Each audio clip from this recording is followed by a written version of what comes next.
Renato Gaúcho apresenta A Força do Amor. Foi uma notícia devastadora. Olha, eu perdi o chão.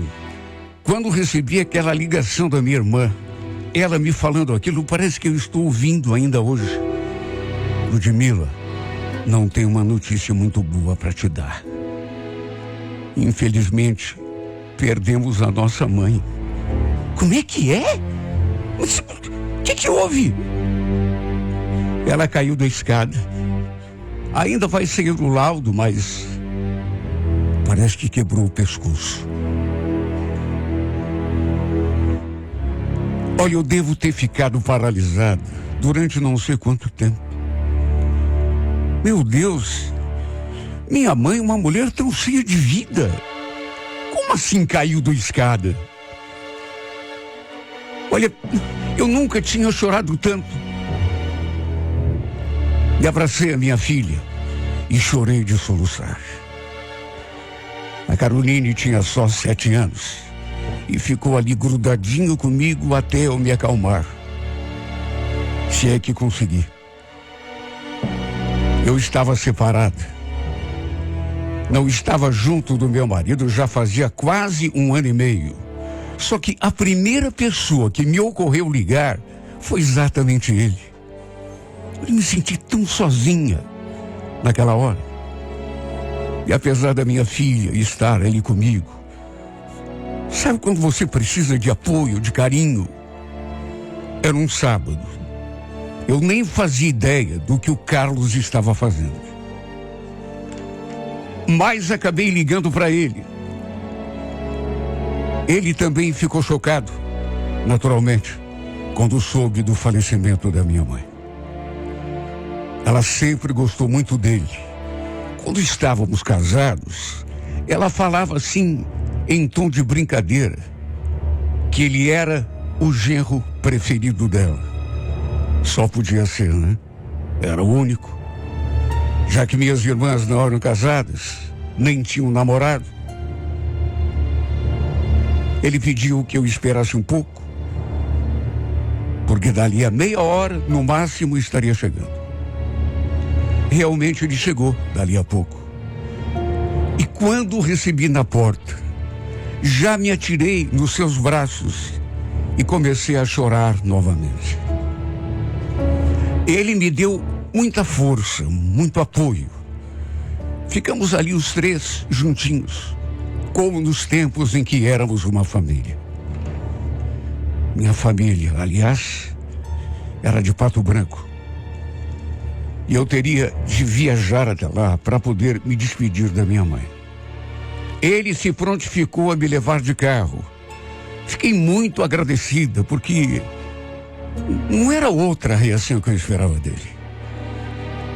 Além de toda a tristeza, não sei se teria condições para enfrentar tantas horas de viagem dentro de um ônibus. O problema é que ele já estava num outro relacionamento. Estava namorando a Rafaela já fazia quase 1 ano. Até por isso eu perguntei: mas e a Rafaela, Carlos? O que você vai falar para ela? Ué, vou falar a verdade. Vou levar vocês lá no velório da tua mãe. Será que ela não vai implicar? Ah, pelo amor de Deus, né? Ela vai ter que entender. Aliás, se ela também quiser ir junto, por mim, tudo bem. Você se importa? Olha, por mim, não teria problema nenhum se ela quisesse ir junto. E provavelmente ela teria essa ideia, porque ela tinha um ciúme tão grande de mim. E eu sabia disso. Principalmente porque eu tinha uma filha com o Carlos. E ele vivia ali em casa, por causa da menina. Ela jamais deixaria a gente viajar juntos, eu e ele, por mais que estivéssemos indo a um velório.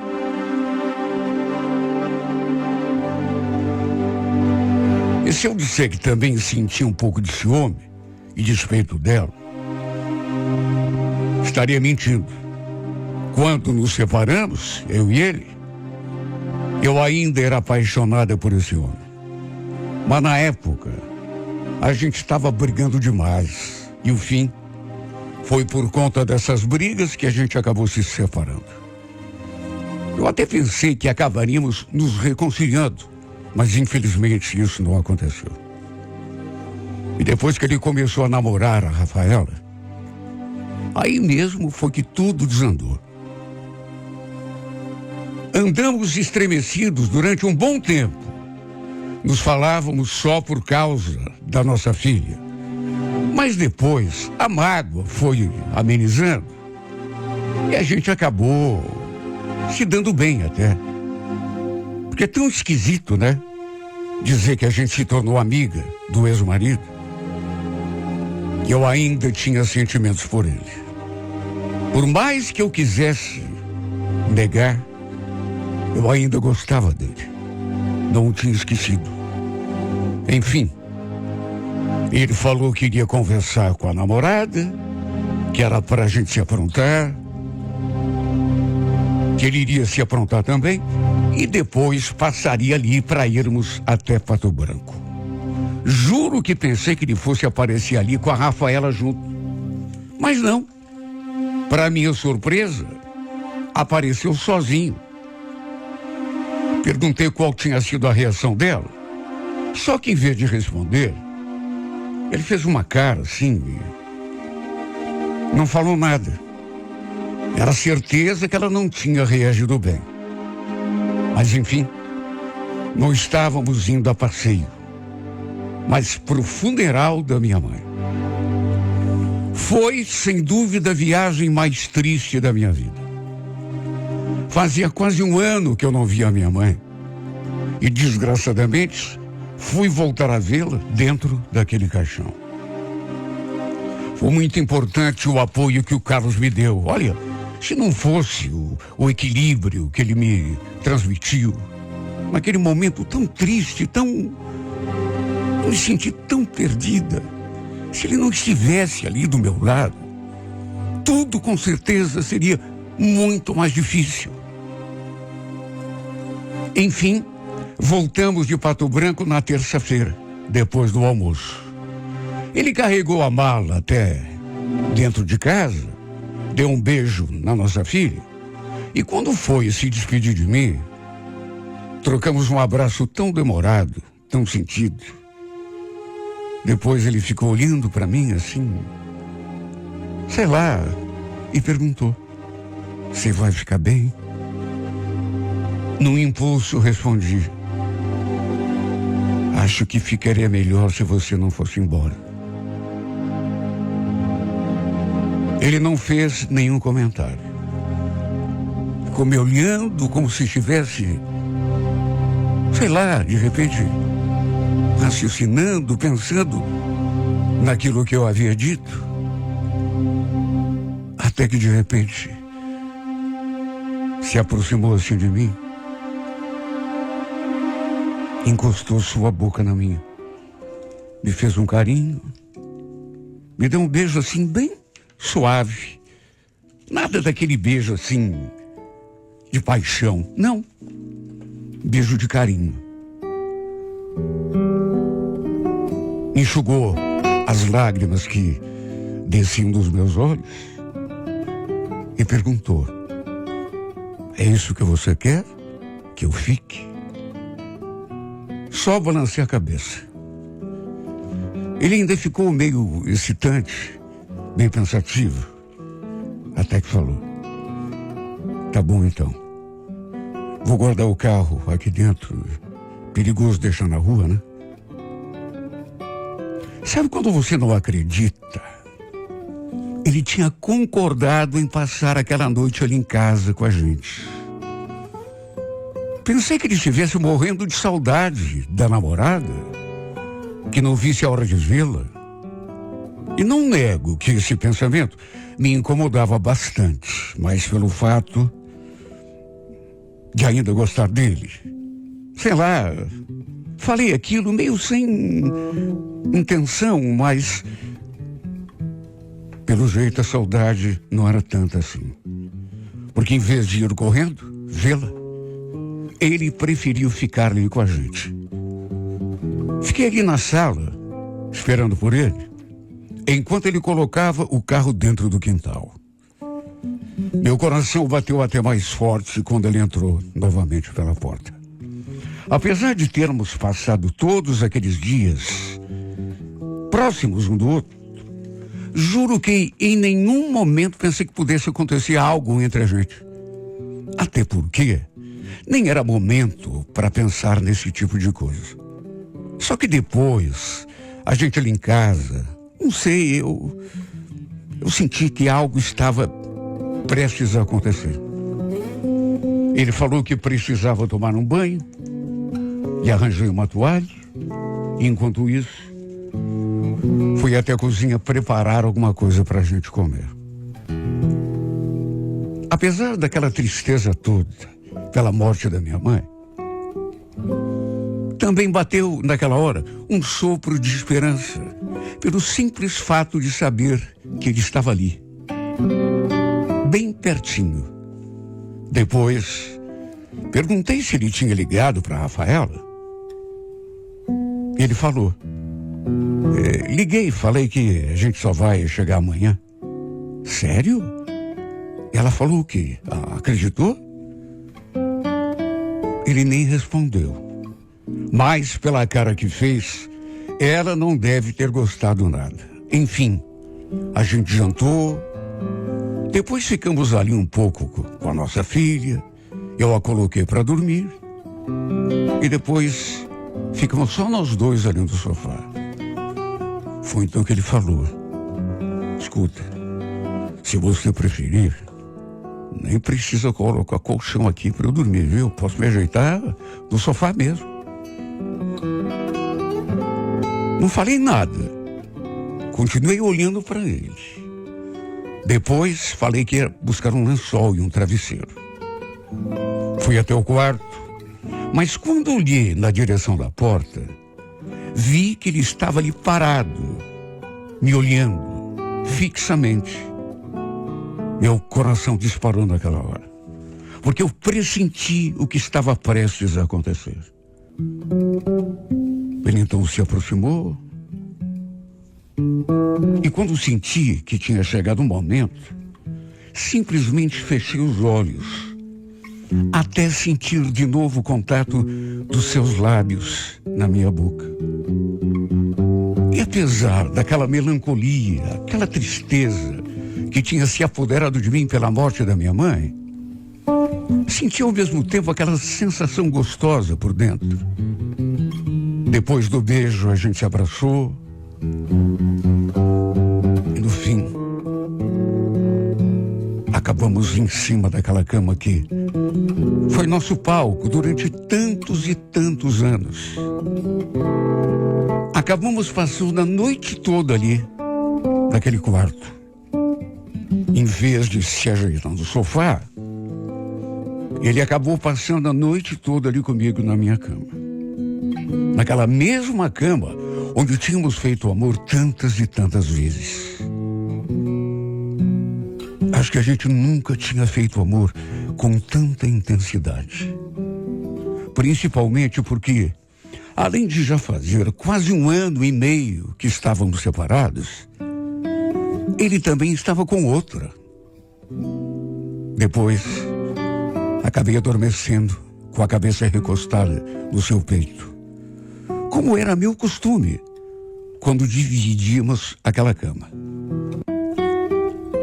Só acordei de madrugada e só de vê-lo ali do meu lado, me bateu de novo aquela sensação.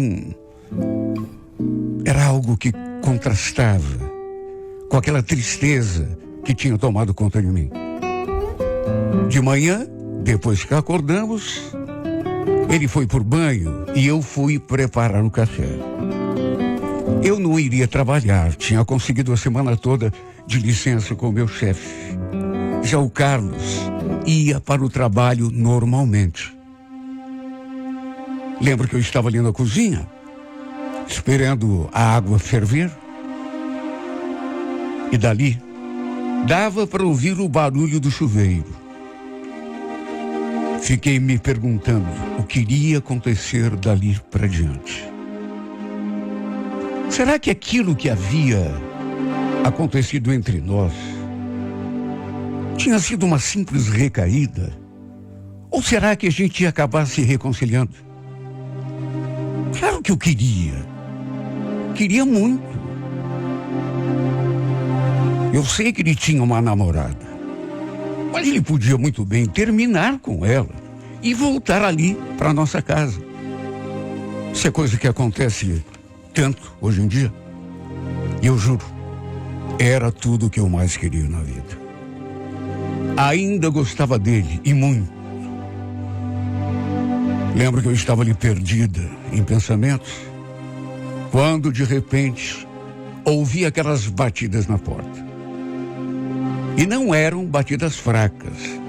A pessoa estava praticamente dando pancadas na porta, como se quisesse derrubá-la. Me assustei, é claro, e juro, nem me passou pela cabeça quem poderia ser.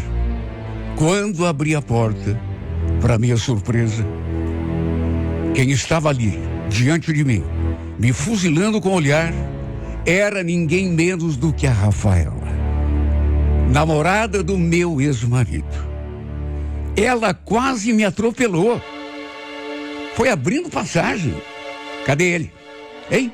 Onde que tá? Onde que esse safado tá? Pensa no susto. Ela foi até a porta do banheiro e, como escutou o barulho do chuveiro, começou a bater na porta. Mas olha, bater com força. E falava: é você que está aí, Carlos? Sai desse banheiro, vem! Vem aqui falar comigo. Vem aqui me dar uma explicação, vem! Fiquei até imaginando a reação dele lá dentro daquele banheiro.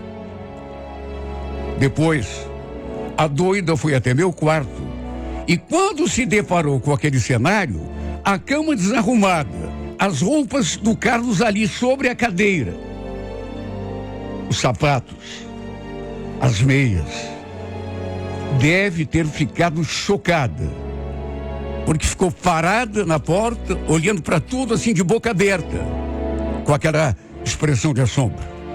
Eu fui atrás. O que você pensa que está fazendo? Você não pode invadir a casa dos outros assim não, viu? Ela nem olhou para minha cara. Continuou olhando para aquele cenário ali no quarto. Claro que deve ter entendido que o Carlos tinha passado a noite toda ali comigo. Até a mais tonta das mulheres chegaria a essa conclusão. Ele já tinha, nessas alturas, desligado o chuveiro. Não demorou muito para sair do banheiro. E ao ficar diante dela, já foi falando: não é nada do que você está pensando, Rafael. A gente acabou de chegar. Eu estava tomando banho para ir trabalhar. Falou aquilo e olhou para mim. Né, Ludmila? Fala para ela. Olha, essa mulher olhou para esse homem com tanto ódio. Mas você é muito mentiroso. Você acha que eu sou algum idiota? Você passou a noite com ela, seu safado.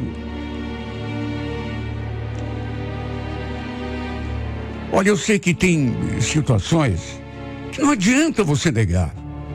Mas ele negou. Claro que não, Rafaela.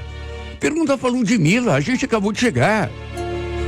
Só se chegaram e foram direto para a cama. Aposto que também dormiram juntos lá em Pato Branco, né? Eu até tentei me manifestar. Só que nessa hora, ela se voltou para mim e falou: cala a boca, Ludmila. A conversa não é com você. Opa, cala a boca não. Veja como fala comigo, você está dentro da minha casa. Em resumo,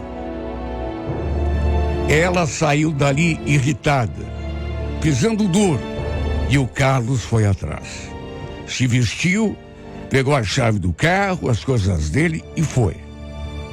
Não quis nem tomar o café. Olha, eu fiquei num estado. É claro que não queria jamais complicar a vida dele. Mas se ela terminasse com ele por conta do que viu, não vou ser hipócrita, seria até muito bom para mim. Quem sabe ele acabasse voltando ali para casa. Fiquei tão curiosa para saber o que tinha acontecido depois. Tanto que fiquei esperando que ele me ligasse, mas como não ligou, eu acabei ligando para ele à noite. Só que ele não atendeu. Mandei mensagem, perguntando o que tinha acontecido, como tinha terminado a briga entre eles, e ele só respondeu aquilo. Foi difícil, mas consegui acalmar a fera. Só que ela ainda está fula da vida comigo. Ele ainda falou que no final, apesar de tudo, ela tinha acreditado nele. Olha, sabe o que eu pensei? Como as pessoas apaixonadas ficam bobas. Meu Deus, mesmo tendo visto com os próprios olhos a cama toda revirada, as roupas dele ali sobre a cadeira. Ela acreditou que não tinha acontecido nada entre nós dois, que tínhamos acabado de chegar de viagem. De que jeito, meu Deus? Olha, ou acreditou, como ele disse, ou fingiu que acreditou. De qualquer modo, para minha desilusão, ele não voltou para mim.